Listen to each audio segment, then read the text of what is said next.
I think people are starting to realise that elite athletes, they don't have this immunity towards poor mental health. They get injured physically, of course they can get injured mentally as well, and that it isn't that much different. Hi everyone, and welcome to another episode of 80% Mental. At time of recording, number 11 in the Apple podcast charts for sports podcasts in Malaysia. I'm Dr. Pete Olusoga, and this is a podcast all about the psychology of sport and performance. Number 84 in Denmark. You're probably familiar with the format by now. If you're not, episode 14 of series 2 is kind of a weird place to start listening, but it's nice to have you here anyway. Maybe go back and listen to some of the other episodes too. Anyway, we normally start with a question about the psychology of sport performance and then try to answer that question with the help of some special guests. We've covered all sorts of things so far. In series 1, we asked questions like, why do we get nervous and what can we do about it? What's the deal with mindfulness? How can we set better goals? And in series 2, we've asked how psychology can help with injuries. How do we get team culture right? And we've had conversations on cultural awareness and racism in sport and loads more. So seriously, if you're starting with episode 14 of series 2, again, thanks, but there's loads more for you to go back and listen to. Once you've finished with this episode, of course. But in this episode, I'm going to ask about mental health and well-being in sport. A win-at-all-costs culture has, in the past, made it almost impossible for athletes to show any sort of vulnerability, to concede that the pressure of elite sport takes a toll, to admit that they are not, in fact, superhuman. And it's a culture that we've all, and I use we in the broadest sense, a culture that we've all contributed to with the expectations that we often place on our athletes. But what we've seen, I'd argue anyway, fairly recently, is that athletes are beginning to change this narrative. Now, I couldn't really think of a specific question to frame the episode around. The whole question thing seemed like a good gimmick at first, but honestly, I've got enough things to do. So we're just going to open up this conversation around mental health and well-being in sport, which I think we can all agree is a really important conversation right now. And I've got two wonderful souls joining me today to have that conversation.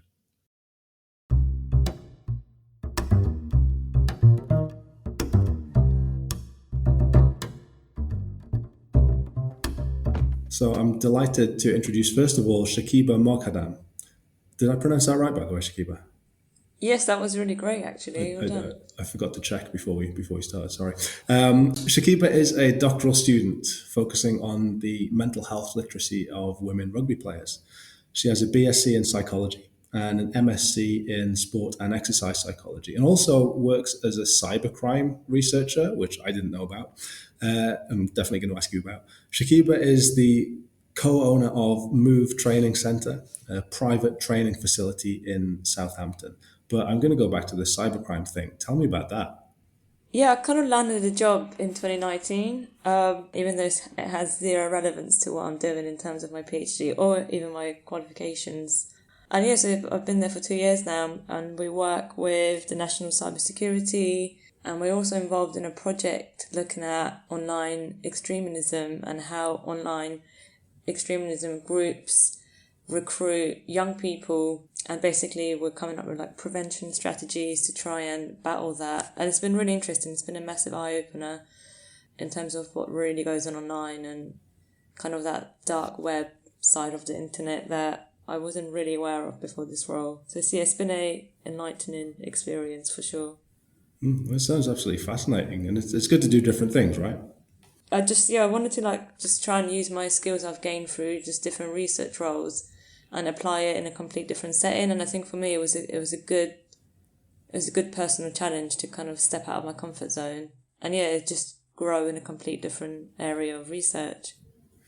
Okay, well, I presume we'll probably get into some of the mental health literacy stuff a little bit later on in the podcast. But for now, thank you for coming on, and welcome to 80% Mental. Thank you for having me. My second guest today is Dr. Paul Gorczynski, Senior Lecturer at the University of Portsmouth, BPS Chartered Psychologist and HCPC Registered Practitioner Psychologist. Paul was an expert member of the IOC, the International Olympic Committee, consensus statement on mental health in elite athletes. And he's also the co-author of the BASES, which is the British Association for Sport and Exercise Sciences. Science. I think there's multiple sciences. Yeah. He was the co-author of the BASES Mental Health in Sport and Exercise Psychology units, so responsible for some of the training in mental health. Paul, thank you as well. Thank you so much for joining us. And, Thanks. Obviously, you've done a lot of work focusing on mental health. Is it fair to say that it's something that's gaining more attention maybe in the last few years? Yes and no. It depends on what you mean by gaining attention. Like, where is it actually being talked about? Are we perhaps referring just to like media presence? So I think it's actually a tough question. Are we seeing more instances of individuals talking about their mental health or disclosing various mental health symptoms and disorders? I think it actually is a very difficult question, because this has been talked about previously. There's been discussions around depression. There's been discussions around anxiety. There's been discussions around, very publicly, around suicide as well. But I think I'm hoping that we are maybe seeing a different kind of narrative that's emerging around mental health in sport. So maybe, if anything, the narrative may be changing. Well, again, thank you so much for joining me today, and welcome to 80% Mental. And hopefully, we'll get into some of those topics and conversations as we progress through today. Well, thanks. So I think, as I say, in fairness, over the last few years, certainly, but particularly during and since maybe the Tokyo Olympics, we've seen a number of athletes talking about their mental health in a way that, and whether this is due to the media attention or not, I think we've seen a number of athletes talking about mental health in a way that we might not have seen 10, even 5 years ago. You started talking about this just now, Paul, but what do you think has changed, if anything? I mean, that's a good question. I scratch my head when I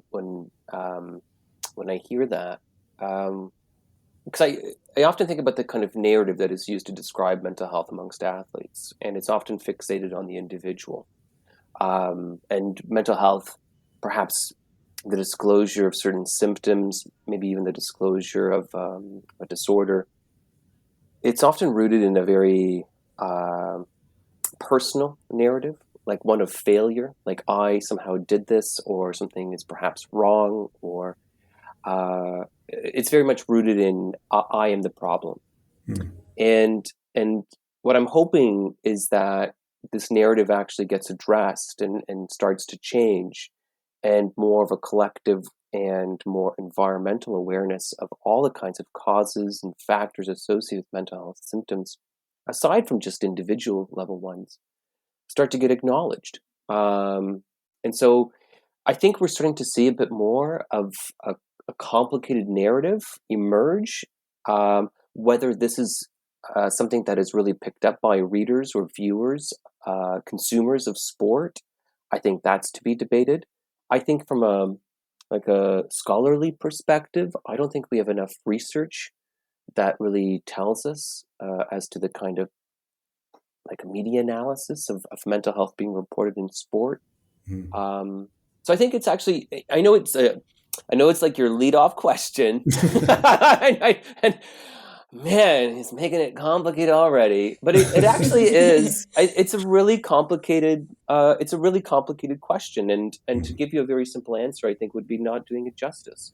Look, along with my friend and colleague Cass Gibson out in Marjan, we've taken a look at some of this work, mental health representation in sport, and there's not much. And so, is this kind of growing? Maybe. Is the narrative shifting? I hope it is. And I hope that it's starting to kind of grow from just one of individual kind of personal accountability and blame, and also one that takes into account various factors. And I think we'll kind of touch upon that, especially you mentioned the Tokyo Olympics. So I think there's a lot to be said about what's happening or what has happened with that. Yeah, absolutely. And I think it's really interesting the point that you're making there about often athletes who disclose mental health issues and talk about mental health issues is associated with this particular narrative around their own performance, or I hesitate to use the word failure, but it's the word that comes into my head at the moment. I'm thinking of athletes like DeMar DeRozan and Kevin Love in the NBA who talk about their own personal struggles, which then led them to talk about their sort of mental health. Obviously, Naomi Osaka as well withdrew from the French Open, talking about her own personal struggles with anxiety, specifically around dealing with the press. Shakiba, I'm interested to hear your thoughts on some of this as well. Do you think that the narrative has changed around mental health in sport? And if so, what do you think has changed? Yeah, I think I do agree with what Paul's saying. I think it is a really complex kind of topic and really complex question, as easy as it does sound. But I think the narrative is slowly changing in sport, and that's for a number of reasons. I think there are certain people that are kind of paving the way in sport in terms of speaking about it. It's not something that's unspoken of, and I think that's really important to make that clear, is that other people have come forward and have spoken about it, but perhaps media coverage on it wasn't really that great. Maybe perhaps it got withdrawn from media attention, and I just think at the moment there's this power of social media. I guess one of the good things about social media is that it can reach such a wide population, and we see athletes openly speaking about it. Tyson Fury being like a prime example. He even wrote a book on it, and I think the fact that those conversations are being had is a massive movement that perhaps we didn't see 10 years ago. But I do always want to make the point that it isn't something that is like it's new. It was being spoken about by certain individuals, like Ricky Hatton, for example, when his kind of career came to an end and he kind of had a battle with alcohol and drugs and a sudden kind of gaining of weight, and he kind of got lost, and then he came out and openly spoke about it. But I just don't think the media coverage around it was that, it wasn't really thriving at that kind of time. And I think maybe the concept of mental health in general wasn't really spoken about much in media, whereas now it's a common conversation that is being had. So I would say the power of media, especially social media now, has helped move the conversation on, especially in sports, for sure. Well, so a rare benefit of social media. We talk about the ills of social media all the time, don't we? Yeah. I mean, I'm not one for social media at all, but I do understand like the benefits of it for certain things, being like, that power of changing narrative and changing perspective through social means. That to me that could be in some ways a very powerful movement. And speaking of social media, obviously over the summer we saw Simone Biles. We talked about Simone Biles in our Olympic review episode, but her experience in the Tokyo Olympics was a very public and very much commented upon in the media example of an athlete experiencing some real difficulty in competition. And you mentioned a few examples there. You mentioned Ricky Hatton, and I'll talk about this a little bit later on. But we normally see athletes talk about their mental health struggles after their careers are finished. What we're starting to see now is them talking about it while they're still active. Like I say, Simone Biles talked about difficulties in an actual competition, and we don't really normally see that. So I just wonder, what did you make of the public reaction, the press reaction to what was essentially an athlete really struggling, really kind of breaking down right in front of our eyes? Yeah, for sure. I think the public response versus the press's response were two complete different responses, I would say. I think the public, because they could relate to this, they could almost relate to this person that perhaps before they weren't able to relate to them. I think we're so used to seeing this glamorous side of the elite athlete life, doing what you love and getting paid for it, and it's so glamorized. And I think now we're seeing, during the process of actually being an elite athlete, now we're seeing this actual real side of it, the real effects of what actual competitive pressure can do to people. And we're taking away this concept of, for some reason elite athletes have this immunity, and actually we're viewing them as people who are not immune to poor mental health. And I think that's where that public reaction is coming, is because, people being able to relate to their emotions, I think, brings a sense of empathy that you just don't see from the press. And of course, I think, the press have a completely different agenda.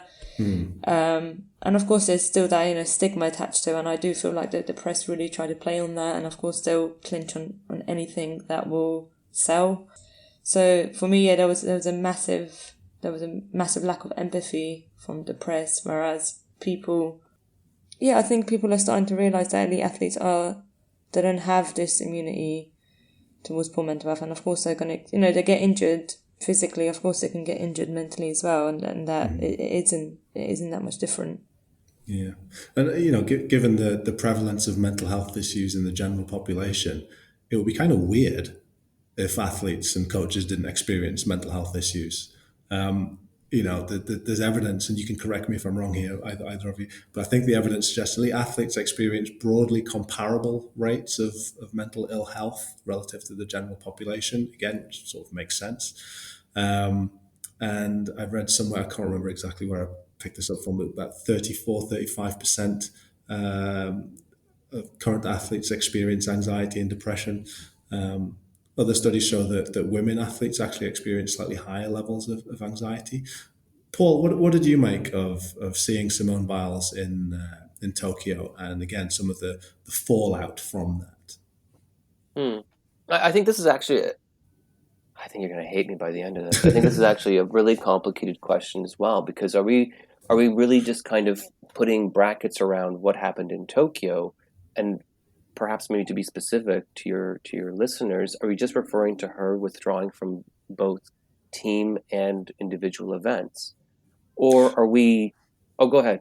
No, I was going to say. I mean, I think what I mean by this is that obviously there's some history and there's some background, and what we saw, unfolding in front of our eyes on television is an athlete experiencing mental difficulties, and we don't normally see that so much, or it's not normally so well publicized anyway.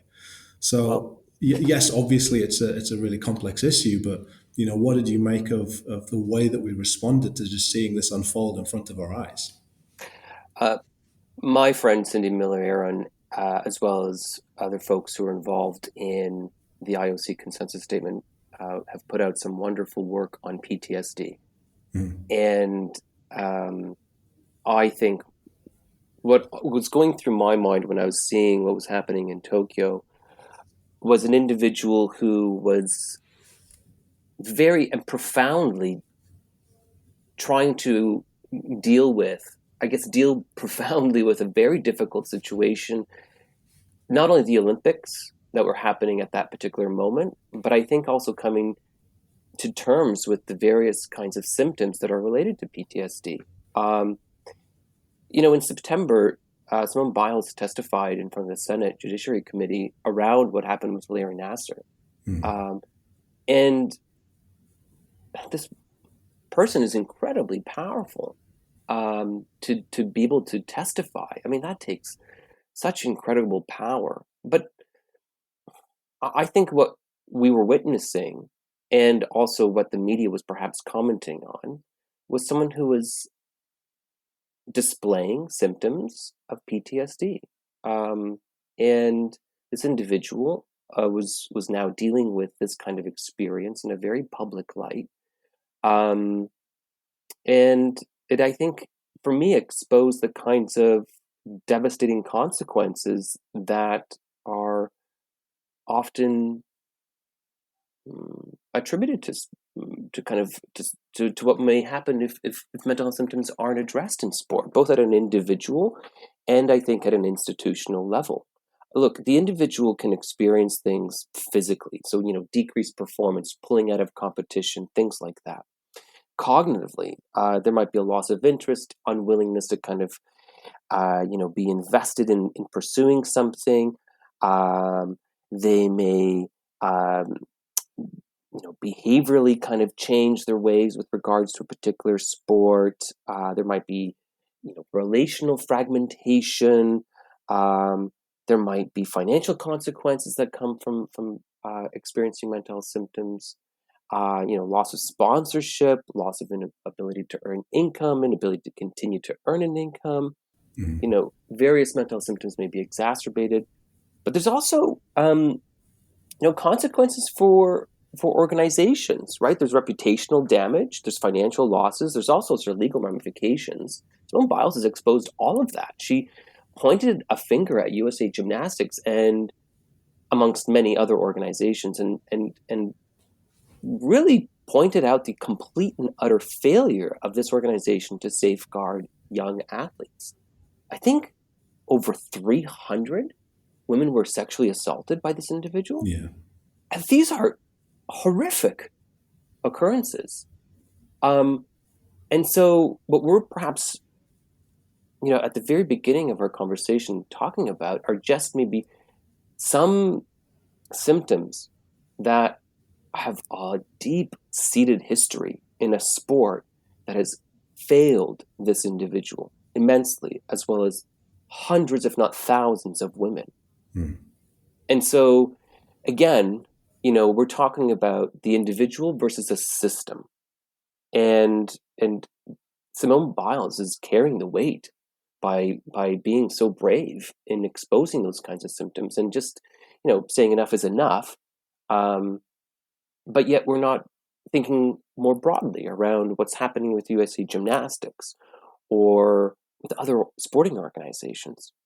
You talked about Naomi Osaka earlier and the kinds of challenges that she experienced by withdrawing from the French Open and the kind of consequences for not doing media. And I think she was threatened with fines. Again, what is Roland Garros doing for Naomi Osaka, or even women's tennis or tennis in general? These are individuals who are experiencing all sorts of challenges in the workplace. And I think that if we change the kind of narrative, not just athletes, but these are folks who are doing a job, who've experienced harassment and abuse, and they're being let down completely. And I think that this is not the narrative that is being communicated in the media. We kind of pile on to Simone Biles being somehow not strong enough to continue on in competition, but we are not willing to have a much broader understanding and a much more nuanced narrative about what may have contributed to this individual's mental health.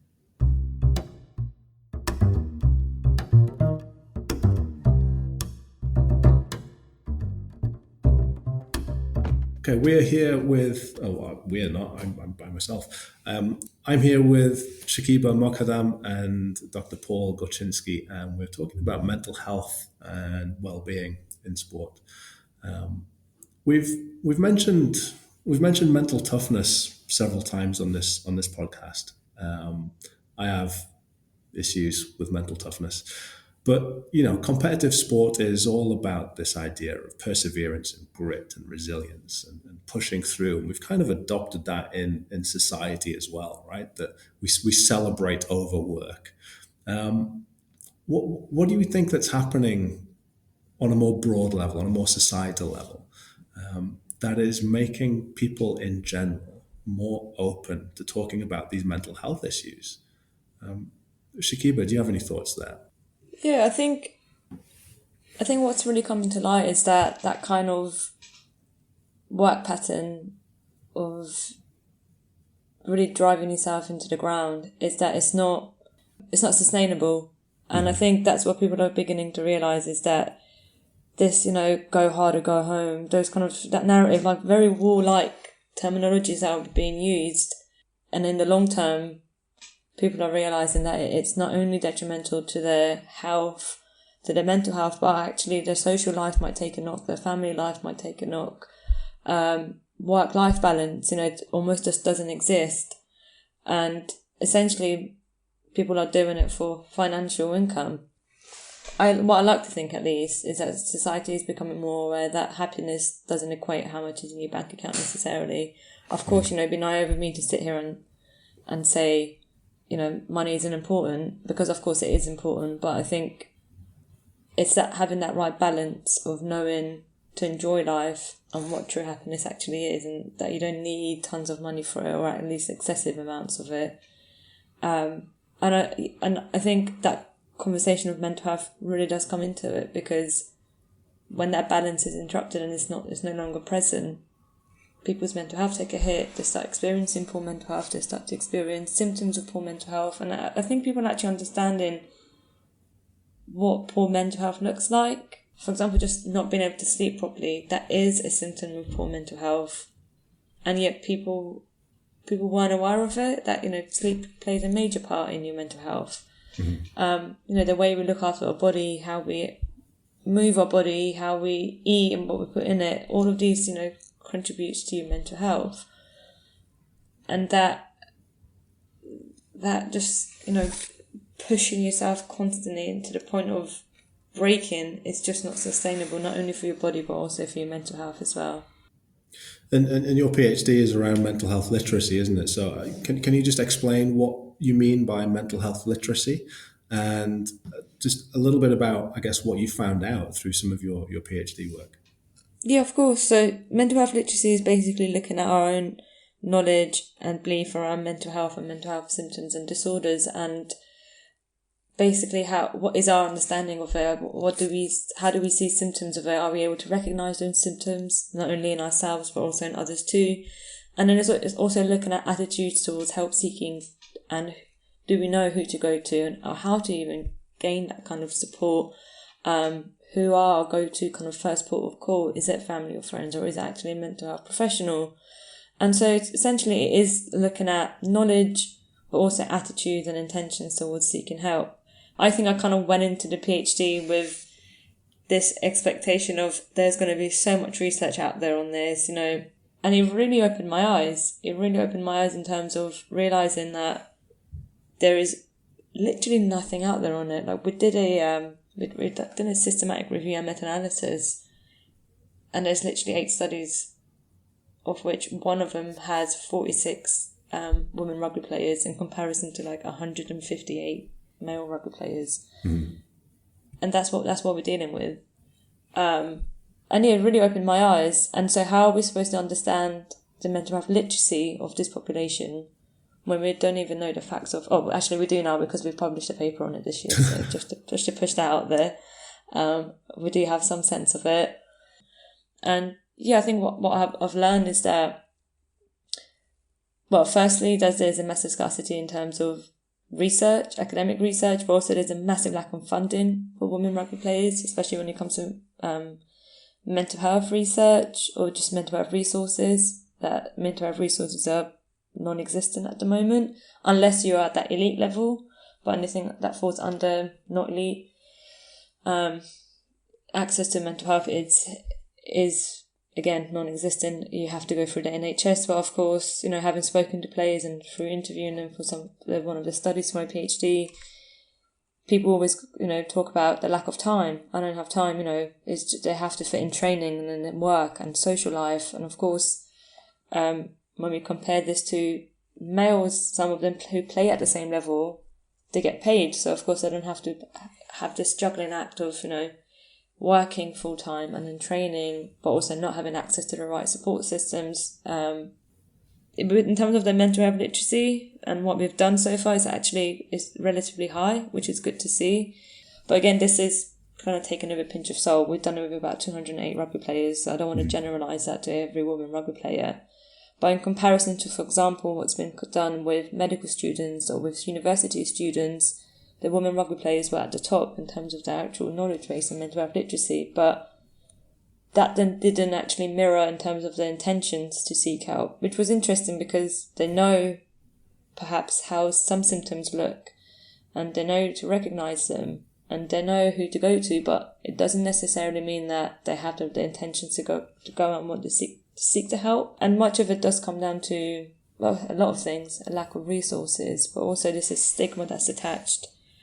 And I think with the evidence that's provided through the PhD and the studies we've done, I think women, they have a very unique kind of experience, especially in rugby. It's a male-dominated sport. There is a lack of societal support for women in rugby because, of course, it's deemed a masculine sport and women shouldn't be in it. And, of course, that narrative still exists even to this day. And we see it in rugby, we see it in boxing, we see it in MMA. And it's kind of battling that added pressure that, their male counterparts don't have to even necessarily think about, because they're accepted in that sport very naturally.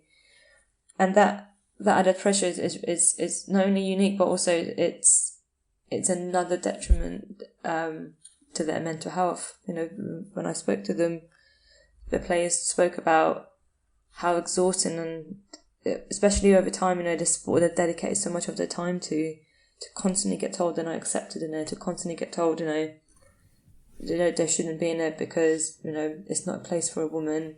And that was interesting to hear, but also it just proves the point as well that not only attention is needed in this area, but also there needs to be funding to support these players.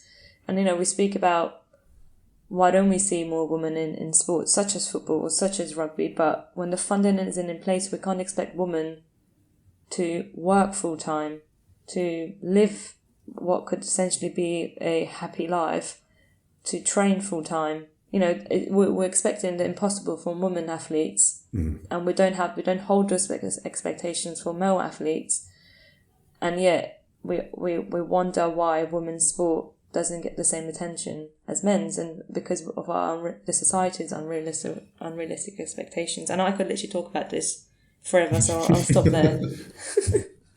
No, it's fascinating stuff, though. Again, it's kind of the broader environment, all of these different factors that are involved that might, impact on not only knowledge and understanding of mental health, but ability to and willingness to seek help. Paul, I'm going to bring you back in here as well. Again, Shakiba mentioned that disconnect between understanding mental health issues and help-seeking behavior. My own research is with coaches, and we see this a lot. Coaches are very hesitant or reluctant to engage in any sort of help-seeking behavior. What would you say are some of the barriers, some of the things that get in the way? Why do we see that disconnect between understanding what mental health issues might be and actually doing something about them? Well, coaches are integral in sport. They're so important, and we need good coaches to not only help athletes, but to ensure success, to ensure overall development of individuals. Of course, it always depends on what kind of level of sport we're talking about, but there's so many stressors that are placed on the shoulders of these individuals. So I think that, coaches, one, they have a lot of responsibility, not only for player development, player well-being, making sure that folks perform well, that the team is sustainable, that they have to be accountable to various organizations. There's all sorts of stressors, but coaches are just like everyone else. There's a great deal of stigma that's associated with mental health and seeking help, and so there is this kind of, again, narrative that works its way through coaches that prevents them from seeking out help. And in addition to that, there may be other perhaps structural challenges as well. Being too busy, being focused on the well-being of others, thinking about an organization, thinking about potentially some sort of reputational consequences that may come from it. There may also be just a lack of confidence in not knowing exactly what to do, how to do it, where to go, what's the pathway, what questions to ask, how to describe it. And there may be, depending on the country, just lack of overall access. In addition to that, there's also kind of this more of an acknowledgement that coaches are employed. So coaches, I think, are viewed more as employees rather than, say, athletes are not particularly viewed as employees. And so I think coaches are also concerned about their jobs and their ability to have an income. And so a lot of people just don't disclose mental health symptoms and disorders, don't do anything about them for fear of some sort of repercussions occupationally. And in addition to that, what kind of reputational potential damage might come to the team as a result of this kind of disclosure, this kind of fear of, will they still be seen as someone who's important in the overall development of a particular team or squad? I think again, I feel like I'm making life difficult for you with this podcast. but there's just no straightforward answers. And I think that, coaches are in a difficult situation. They're in a bind. But one thing that I've continuously written about with the help of many, many folks in a number of different position papers, and we wrote a paper on developing cultural competence within sport around mental health, being open to diversity. But there's discussions within each of these papers of collective awareness. We have to think about the mental health of athletes, of coaches, of officials, of fans, of folks who are involved in various staff positions, families. It's just not sufficient enough to think about the mental health of athletes. We have to think about each other, help each other, and create the kinds of environments that allow individuals to thrive, to flourish, to have the opportunities to pursue whatever they want to pursue in sport and whatever they want to get out of it.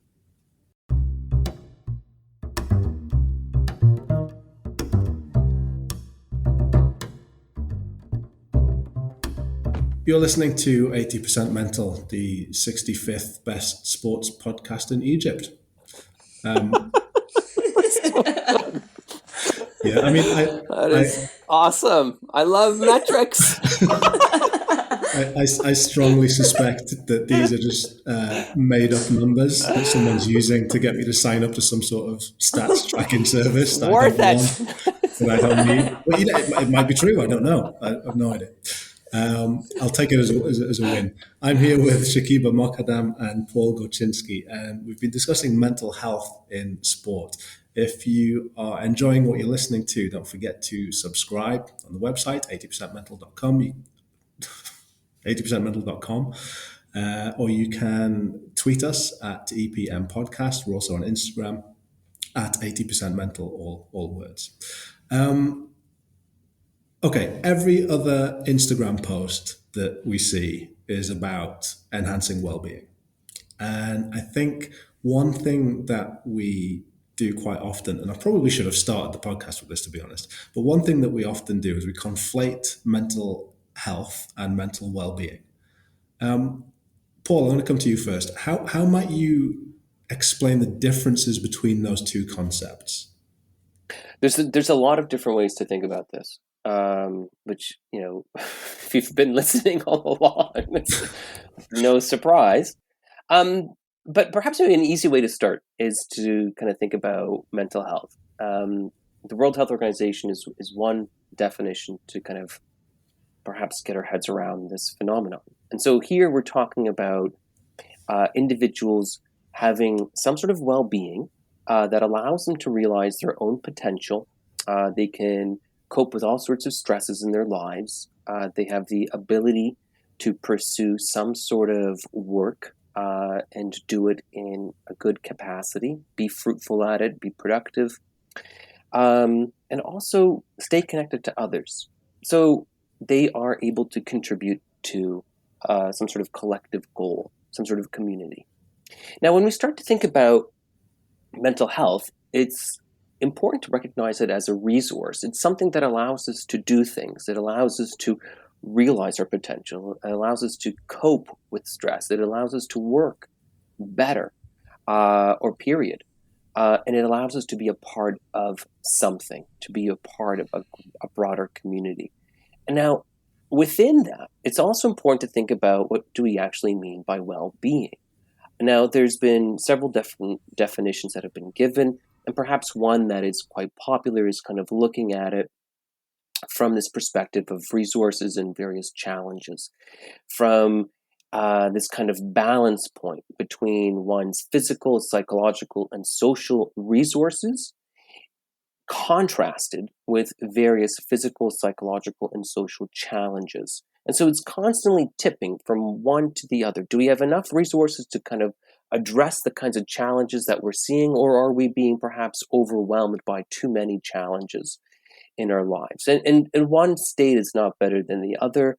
What's perhaps most optimal is this kind of balance. And it's being able to go back and forth through life.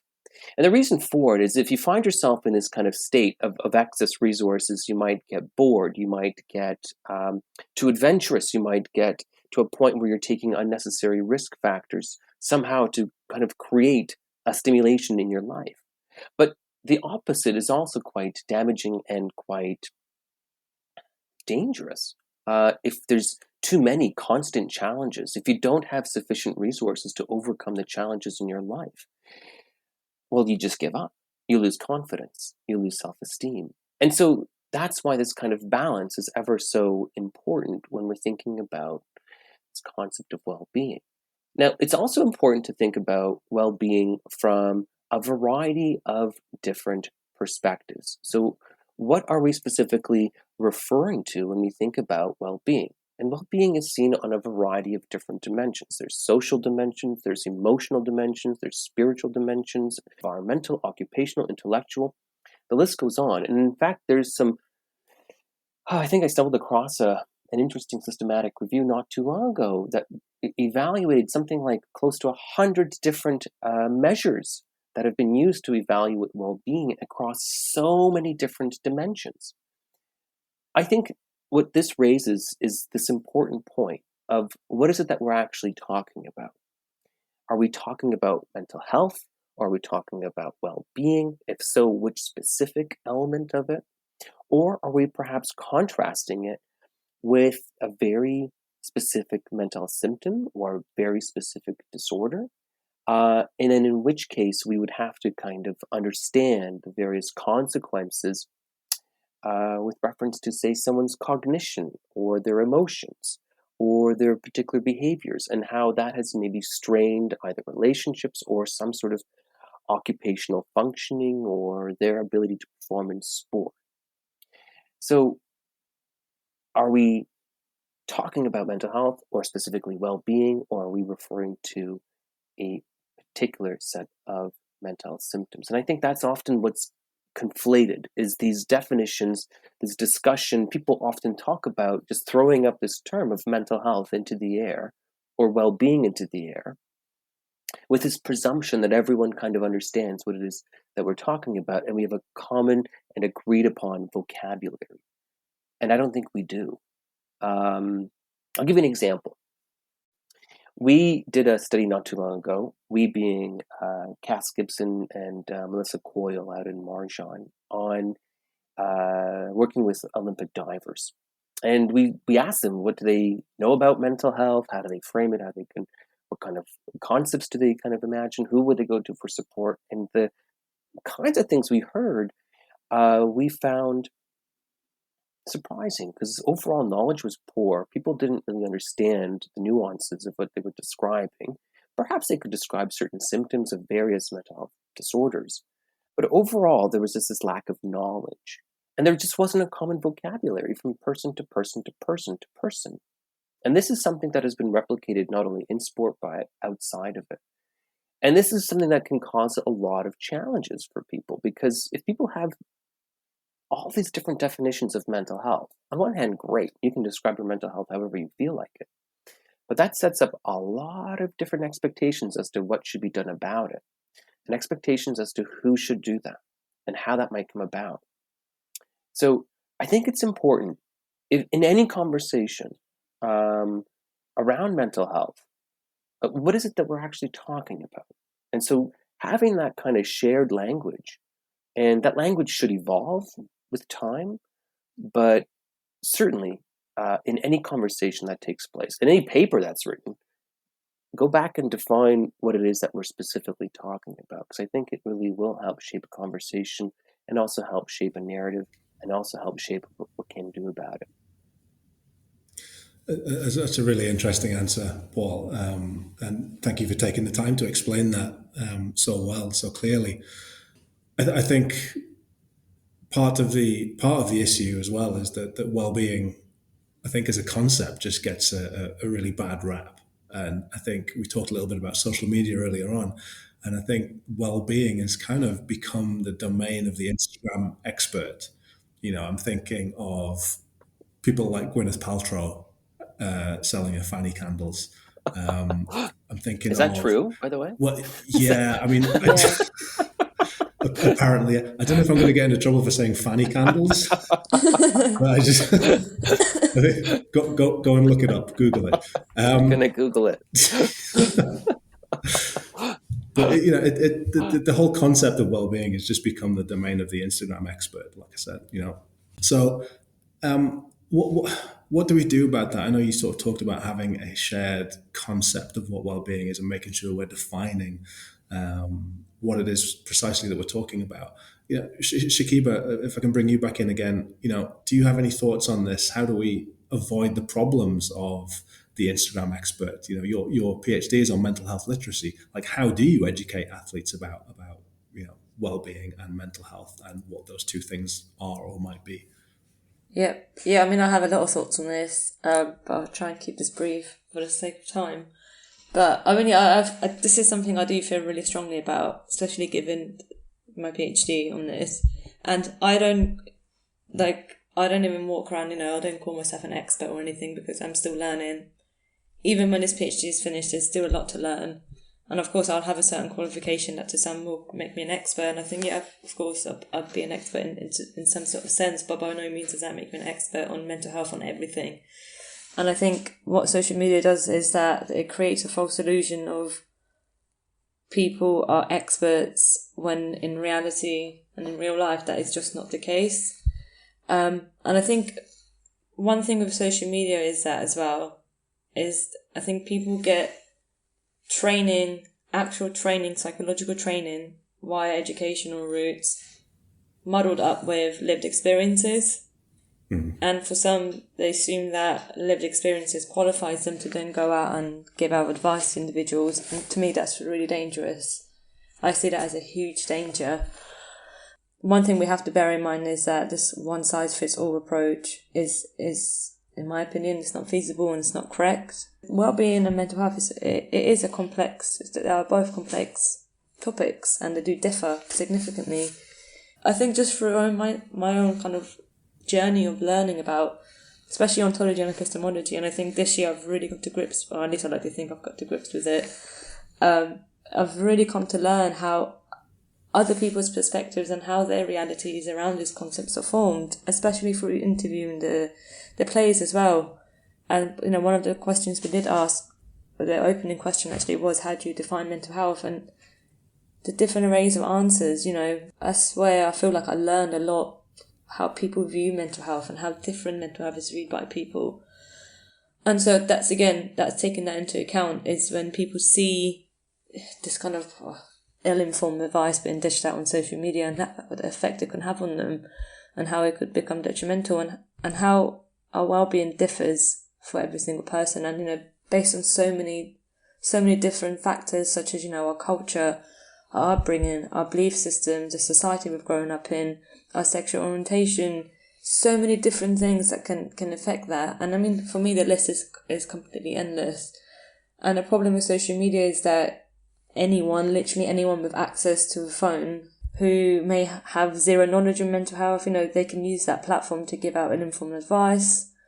And that's where some people will use we use other people's insecurities and vulnerabilities, our mental health, poor mental health being one of those, to line their own pockets. And I think they start to sell this by giving out false advice. You know, for example, meditate for half an hour when you wake up, or take a cold shower, or have avocado on toast, or green matcha tea, or I don't know. So, you know, this great stuff that you hear that might work for them. And now if you put that into, for example, in a scenario where someone is experiencing symptoms of depression, for example, and they go on social media and they read that, they might not even have the energy to get out of bed, let alone to go and have a cold shower or make themselves a smoothie or something. And then if they did, now if we imagine them trying all those solutions and they actually feel the same, if not worse, now they're actually left feeling much worse than what they originally started out with, and actually it might have the reverse effect on them, where people end up feeling really horrible about themselves, they lose confidence, they lose hope, and their symptoms actually end up getting worse. And that's the danger of unsolicited advice through social media. I think we can better the experiences of athletes within their sport by literally just giving them some more information about mental health. You know, this is how symptoms look like. If you're unsure of it, here's some resources you can go to. But also removing this expectation that athletes will go and seek help. You know, because now we've told them, now we're expecting them to go and help. Actually, no, they might still need a helping hand, because when we experience symptoms of poor mental health, we might not go and seek help, and we might not even have the motivation to go and seek help. We might not even have the motivation to turn up to training. Yeah. So it's just reassuring them that, you know, there is support available to them, and these are the different paths, and just moving away from this from these outdated methods of providing information through leaflets, and again just assuming that everyone has the literacy to read and understand information in English as well. It's actually practically showing people, I think, and providing information in what different means, whether that's through written or visuals or practical. And yeah, I think a lot can be achieved through, you know, intervening at the right time in the right place with the right people in mind.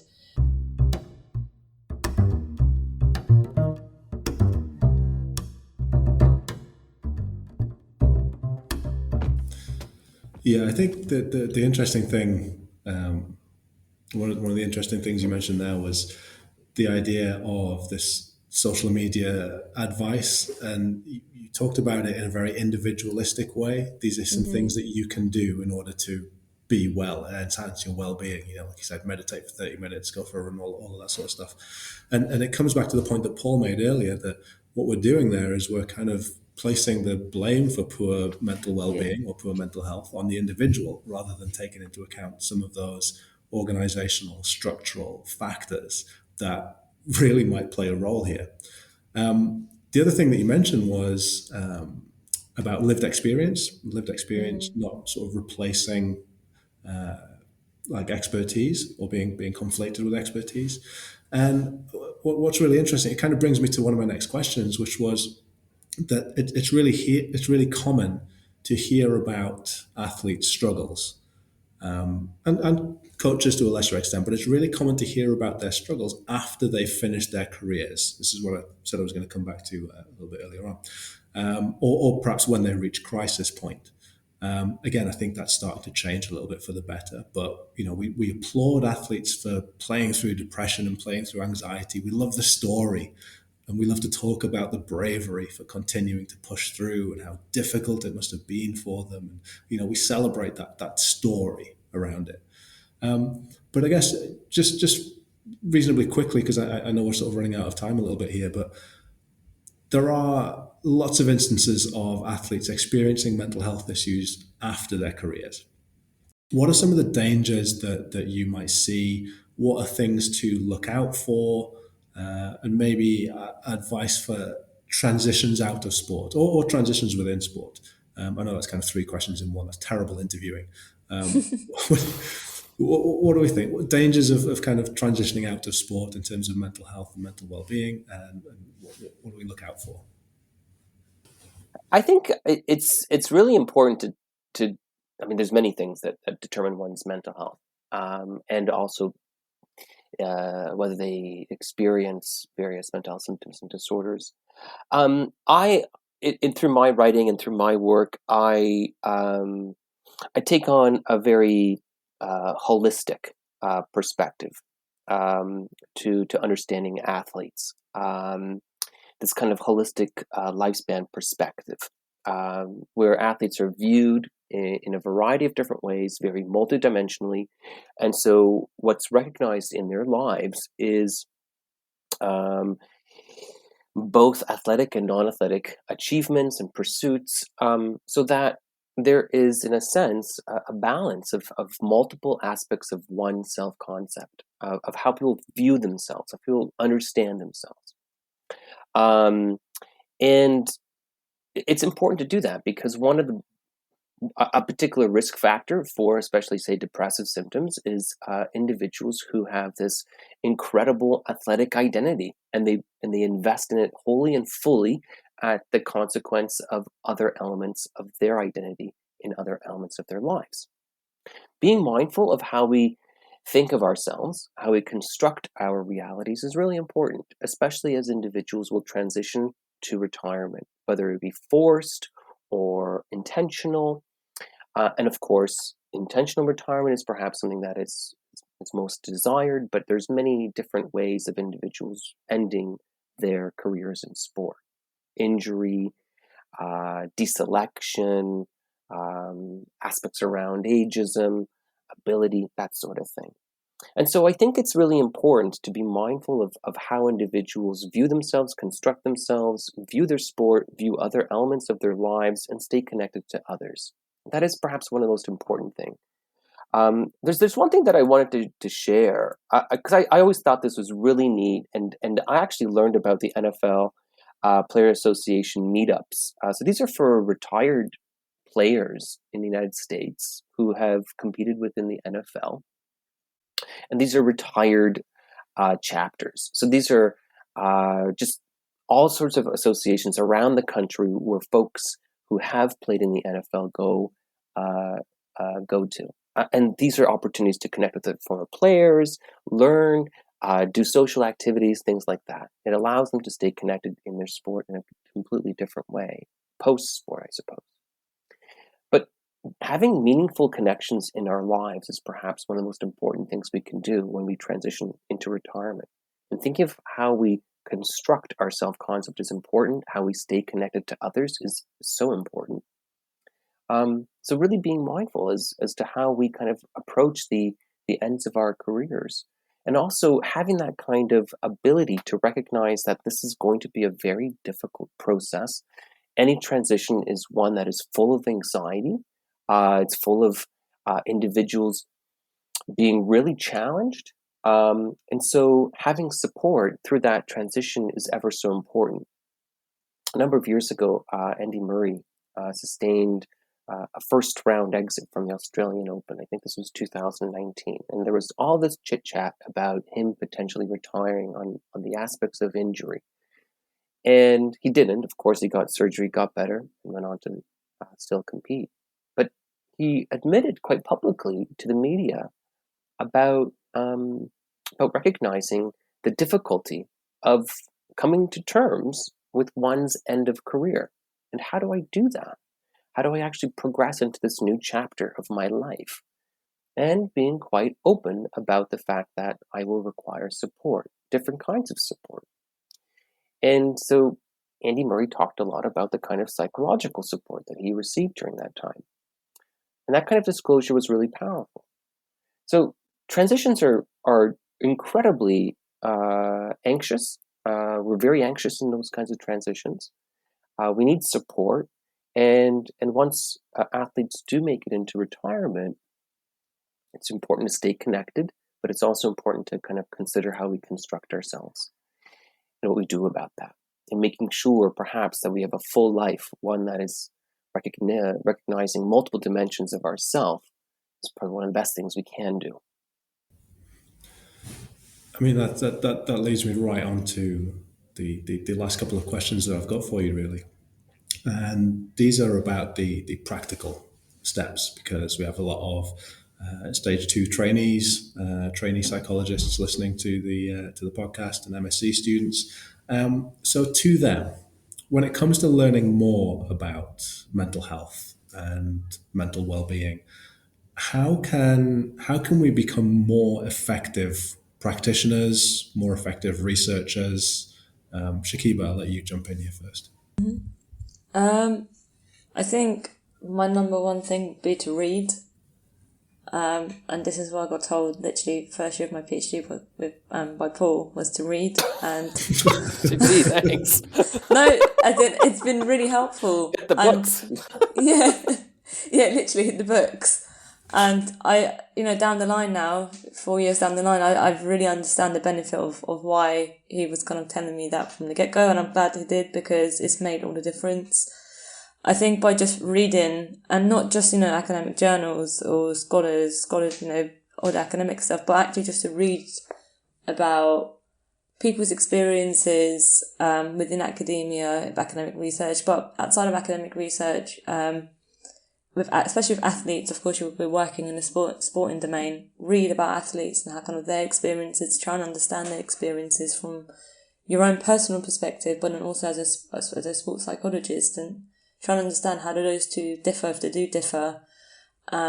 That's why I found to be really useful going through my PhD, was just genuinely reading different sources. And I think just keeping up to date with what's going on, not just around, where I live in this country, but just generally what's going on around the world. How is sport perceived in different societies? How is sport used in different societies to empower people, empower different communities? I think that for me, of course, my PhD has been around mental health and of course mental health literacy.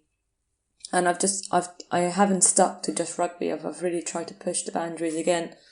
Something that Paul's always I feel like it's embedded in me now. It's kind of ingrained, of just pushing those boundaries and shake the trees and try and really, if you're genuinely interested and curious about something, try and get to the bottom of it. And through reading and of course researching, I've learned so much about what it actually means to be an effective researcher. Hence, why I even pushed the boundaries and went and got a job in something that is not even related to my PhD. But again, it was going back to that concept of really trying to learn about what's out there, what's going on. And yeah, I think Paul touched up on cultural competence earlier, but just having an understanding about how sport psychology is perceived, because sports psychology doesn't exist in some parts of the world, and to me that's fascinating and interesting.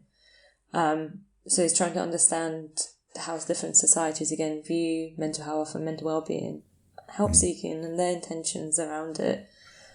So yeah, that would be my kind of go-to, and also just to ask questions and just to never stop being curious. Just ask and just get involved.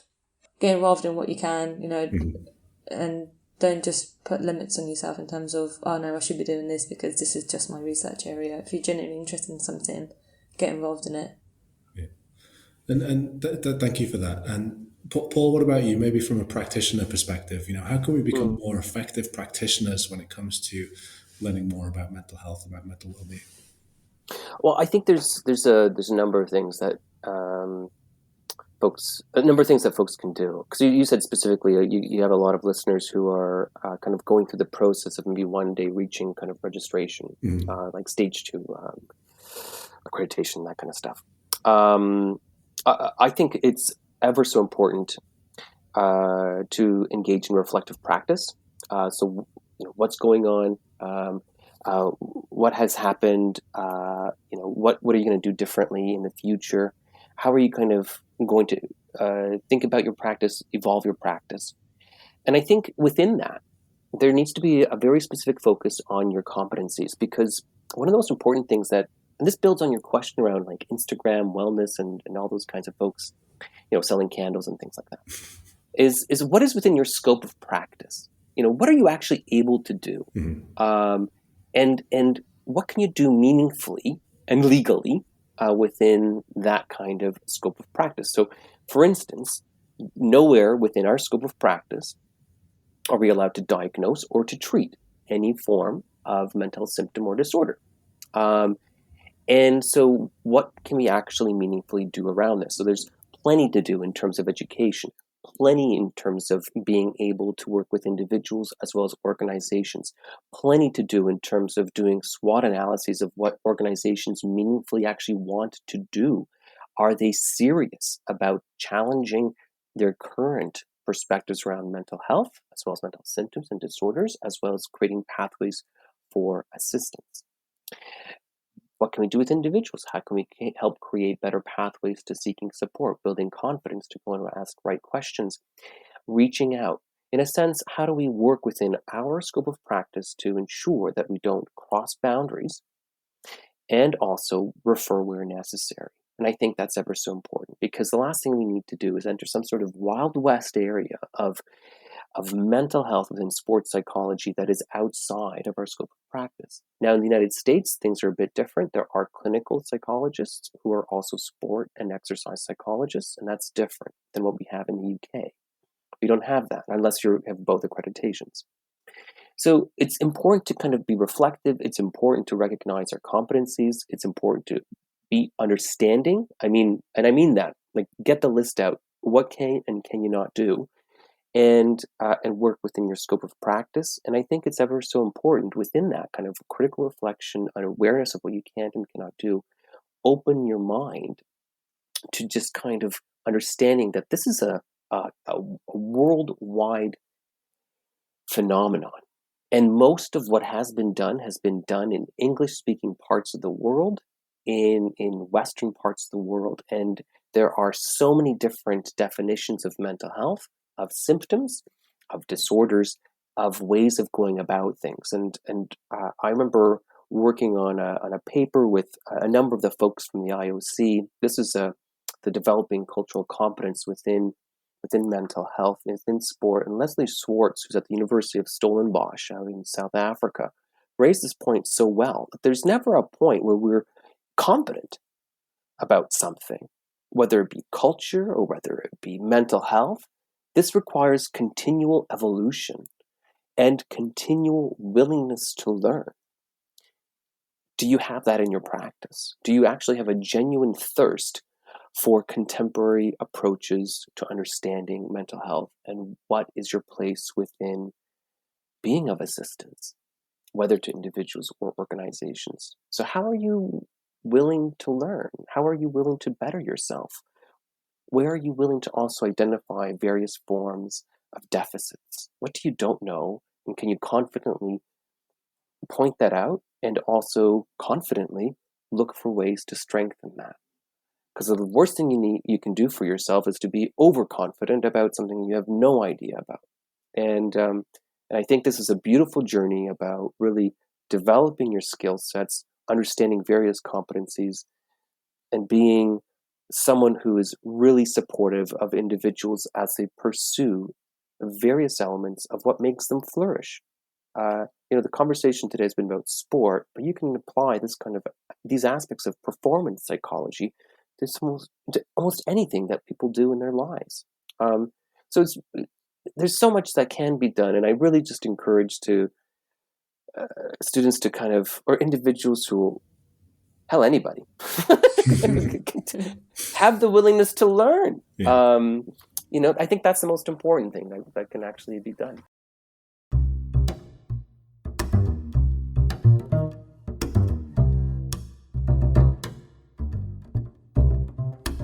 Well, I think we are coming towards the end of the time that we have for this podcast episode. So thank you once again to my guests today. Thank you, Shakiba Moghadam.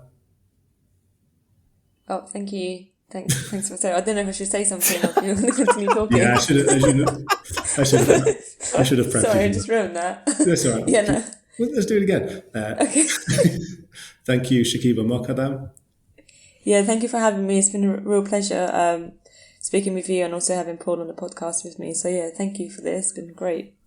No, you're more than welcome. It's been a pleasure. And thank you to Dr. Paul Gorczynski. Thank you so much for having me.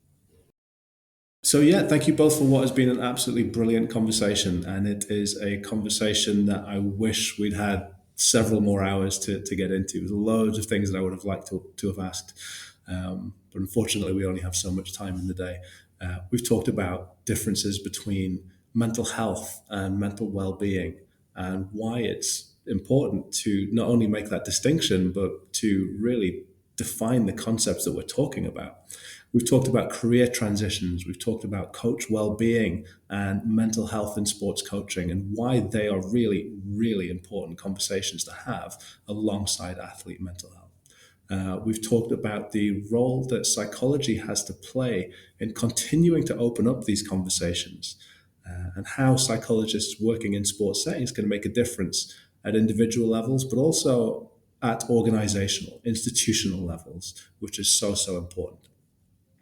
I hope you've enjoyed what you've heard today. And as always, feel free to get in touch, leave a comment on the website, 80percentmental.com, where you can check out all of the other great 80% Mental episodes. Or you can tweet us at EPM Podcast, or get in touch on Instagram at 80percentmental. I imagine most people will probably have turned off by this point. The music's come on, like when you get your bags and coats, when you sense that the lecture's finishing. But if you are still listening, and if you've enjoyed the episode, please do share on your own social media. And you can really help out by leaving a lovely review on Apple Podcasts. Let's see if we can get to number 64 in the sports podcasts in Egypt Apple charts. Thank you for listening, and I will see you next time. Well, I'll see you. It's a podcast.